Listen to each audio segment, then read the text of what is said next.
So, Paul, an amazing environment that you live in and work in. How long have you been here? Something like 20 years. Doesn't seem specially amazing after 20 years. When did you get into automating? About 1979. I always made mechanical things at art school. In the 60s, there wasn't that much figurative art going on. I made a lot of things that were not figurative. And then I suddenly sort of got the idea that it was okay.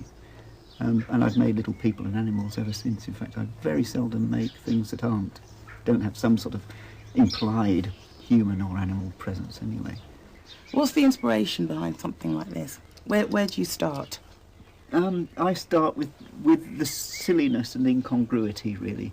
I mean, the twittering bird and this man in his pullover just seem to be two bits that don't quite fit together. I like doing things that make people laugh, for one thing. I couldn't do proper fine art because I need the instant gratification of somebody laughing at something.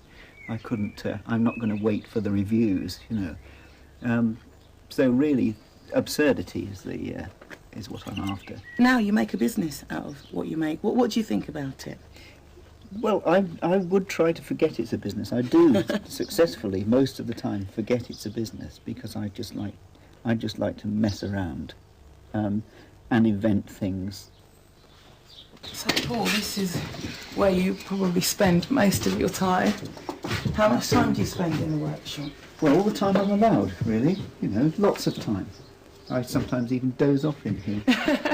The invisible man and the invisible woman on the Right, now you've got the feel of the thing now. And that's your sketchbook over there. Yeah, I do quite a bit of drawing. Tell me the process of kind of coming to the end result with this. I start with drawings, and then I investigate various different ways of doing the thing, and usually it resolves itself into a simplified version of the drawing. You also did some stuff with Louis Vuitton, didn't you? Yes, I did. They'd had some luggage specially designed by illustrious designers, and we had to make life-size dummies for them to hang these things on, and it was an interesting exercise, but worrying because we had very little time to do it in, and it also had to work at these parties that an awful lot of sort of toffs were invited to, and the Louis Vuitton people were anxious that everything should be just so. But you've also got some pieces in the London Museum as well. Have you got a piece? I've got in the Science Museum. In the Science Museum, yeah. They are quite immaculately done because I've always admired the Science Museum, and I thought, well, if I do something for here, I can't be rough about it. And I spent an awful lot longer doing them than I should have done, really, for the sake of the joke. You know, everything I do is a joke. And is really, it though? Is it really? Yeah, of course it is. Yeah. Well, it's not a joke, you know, when it's starting to get late at night and you know, the pubs are closing and things. But yes, it is. I think that almost everything I do is a joke, because all jokes are a sort of a mechanism. I want to talk price. Well, if it takes a day's work, it's 100 quid. Okay. And then it goes into the shop, which turns it into 200 quid plus VAT. And you have to sort of twiddle about with a price in your head.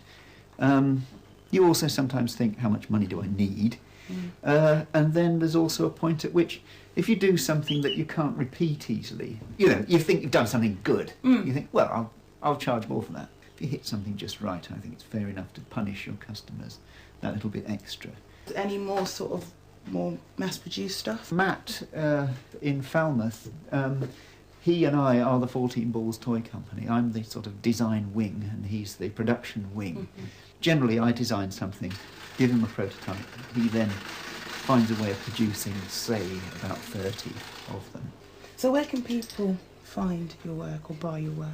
Well, almost everything I do is sold by Cabaret Mechanical Theatre in Covent Garden, and I hardly have any scope for supplying anywhere else, really. That's the thing. That's where you go if you really desperately want some of this stuff.